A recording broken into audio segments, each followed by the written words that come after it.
দাদু ও নাতি ব্লকে অনেক দিন পর আপনাদের কাছে এলাম। আমি আমার কিছু গাছ আপনাদেরকে আগে দেখিয়েছিলাম। আমার কিছু আম গাছ আছে, লেবু গাছ আছে, যেগুলোর বয়স অলরেডি 2.5 বছর হতে চলল। এবং বর্তমানে এটা হচ্ছে আপনার আজকে মার্চের 1 তারিখ। আমার আমের গাছে মুকুল এসছিল, আপনারা দেখতেই পাচ্ছেন। কাছে গিয়ে এদিক থেকে ওদিক থেকে দেখা, এই আমের গাছে মুকুল আপনারা নিশ্চয়ই দেখতে পাচ্ছেন। এটা হচ্ছে ব্যানানা ম্যাঙ্গো। আর আমি কিছুদিন আগেই এদেরকে ভিটামিনযুক্ত খাবারও সব প্রদান করেছি। জিঙ্ক দিয়েছিলাম, পটাশিয়াম দিয়েছিলাম, আপনার আরও তার সঙ্গে কিছু জিনিস দিয়েছিলাম। এই দেখুন লেবু গাছটা দেখুন, এই লেবু গাছে হাড়ে গড়ে কুঁড়ি এসেছে। আমি কুঁড়ি আসার ঠিক আগের মুহূর্তে এখানে ফাঙ্গিসাইড দিয়েছি এবং তারও আগে দিয়েছি কীটনাশক। আমি কিন্তু জৈব দিয়েছি, কাকা দিয়েছি, কাকা কীটনাশকটাই আমি এখানে দিয়েছি। বর্তমানে আমি আজকে গাছের পাতা পরিষ্কার করার জন্য একটা খুব ভালো, আপনাদের উপকারে লাগবে জেনে নিন, এই জিনিসটা এর মধ্যে দিয়েছি। একদম পরিষ্কার ঠান্ডা জলে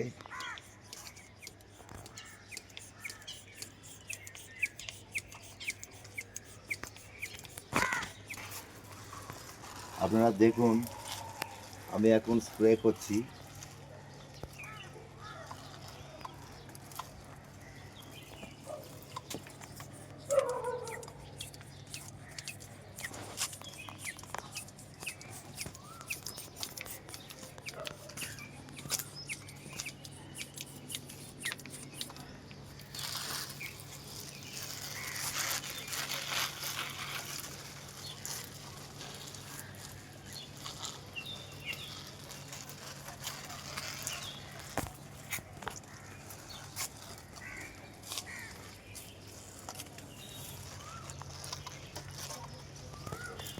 ভাবে করবেন যাতে বৃষ্টির জল যেমন পড়ে আমের মুকুলের উপর, না হলে কিন্তু যা গুটি ধরছে আমার গাছে অলরেডি দেখুন, কাছে কি দেখা যে আমার গাছে অলরেডি মুকুল থেকে আম ধরার মতো অবস্থায় এসে গেছে, সর্ষের দানার মতো ধরেওছে।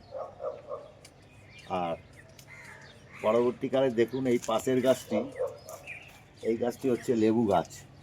এটা হচ্ছে মোসাম্বি লেবুর গাছ। কিরাম হাড়ে গড়ে এতে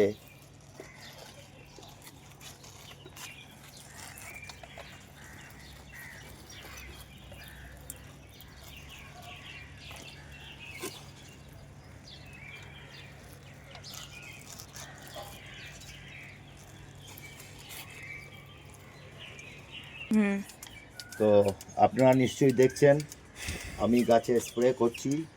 অ্যাকচুয়ালি এটা হচ্ছে আমি একদম ঠান্ডা জলের মধ্যে হাইড্রোজেন পারঅক্সাইড দিয়েছি প্রতি লিটারে 10 ml করে। প্রতি লিটারে আমার 10 ml করে হাইড্রোজেন পারঅক্সাইড আছে। এতে কি হয়, গাছের পাতাও পরিষ্কার হয়, এই যে ধুলো ময়লা বালি এগুলোও পরিষ্কার হয়, এবং আপনারা অনেকে জানেন না হয়তো, ফাঙ্গাসও কিন্তু এতে কম ধরে। ফাঙ্গাসের হাত থেকেও এটা থেকে বাঁচা যায়। তো যাই হোক,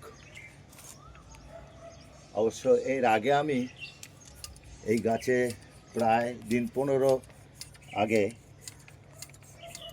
একটি খাবার দিয়েছি, বোরন, জিঙ্ক, এসওপি মানে 0050, তিনটে সমান যেভাবে মিশ্রণ করেছি, করে সেটাও আমি এই গাছকে খাবার দিয়েছি। বর্তমানে আমি এই গাছে হাইড্রোজেন পারঅক্সাইডটা দিচ্ছি। বয়স হয়ে গেছে, খাটতে পারি না, তাও চেষ্টা করছি। দেখুন এটা আমার আর একটা গাছ, লেবু গাছ, মালটা, কিন্তু মালটার ফুলগুলো আমার সবই প্রায় ঝরে গেছে।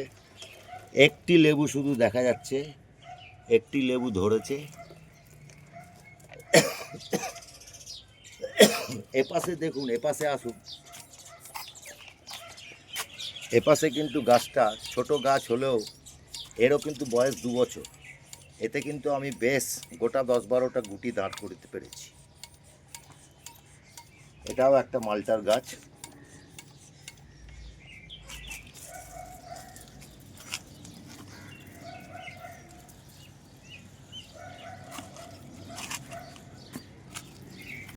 আপনারা এই হাইড্রোজেন পারঅক্সাইড মনে রাখবেন 6% যেটা, সেইটাই দিয়ে প্রতি লিটারে 10 ml, তার বেশি কিন্তু নয়। প্রতি লিটারে 10 ml করে দিয়ে আমি এই গাছে এটা স্প্রে করছি। এবং এর আগেও আমি এরকম গত বছরে এরকম কাজ করেছিলাম এবং গাছে আমার খুব ভালো কাজ হয়েছিল।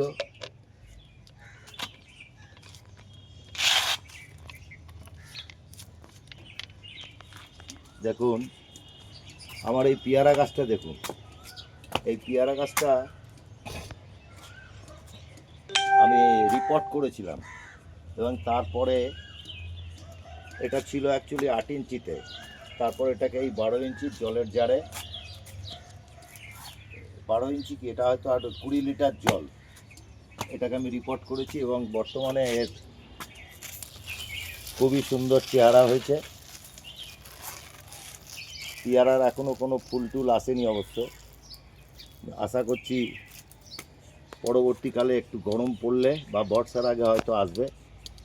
এটা কিন্তু এলাহাবাদি পেয়ারা। এবছরে, গত বছরে আমরা এর থেকে 5-6টা পেয়ারা পেয়েছি। অত্যন্ত সুস্বাদু এবং খুব ভালো পেয়ারা।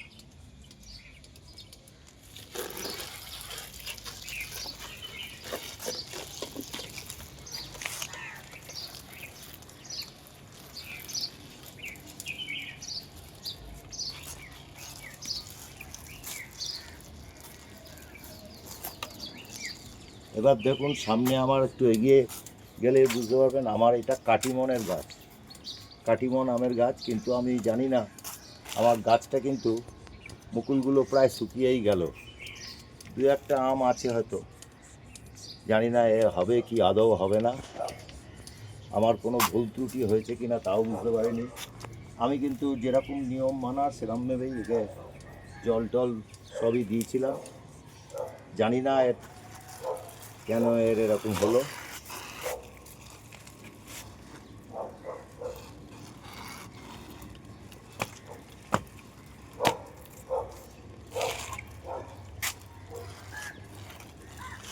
বর্তমানে আমি এটা হোপলেস হয়ে যাচ্ছি, আমার মনে হচ্ছে এটাই কিছু এবার হবে না। তবু আমার পরিচর্যা আমি বাকি রাখবো না, পরিচর্যা আমি করে যাচ্ছি।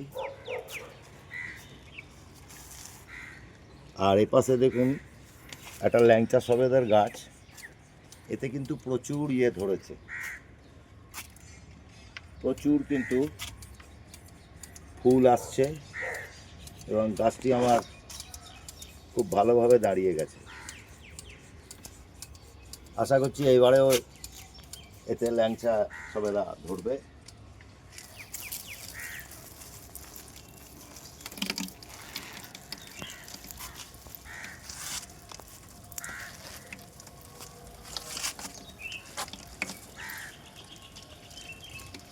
পরিচর্যাটা যদি ঠিকমতো করতে পারেন, গাছকে বাঁচান। আরে গাছ করলেই যে গাছ বসিয়েই গাছে ফল আসবে তা তো হয় না, আপনাকে সময় দিতে হবে। আমার যেমন 2 বছর হয়ে গেছে, আমার যে কটা গাছ দেখলেন সব 2 থেকে 2.5 বছর বয়স। এই দেখুন একটা পাতিলেবুর গাছ, পাতিলেবুর গাছ আমাকে বেশ কয়েকটি পাতিলেবু এই গাছ দিয়েছে। বর্তমানে ফুল আসেনি, ফুল আসবে এবার আবার। আশা করছি এই পাতিলেবু গাছটা এবারে ভালো ফুল আসবে। গাছে এখনো আগের লেবু রয়েছে।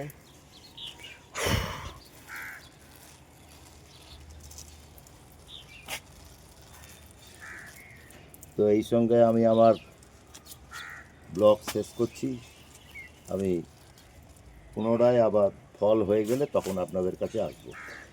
নমস্কার, সবাই ভালো থাকবেন।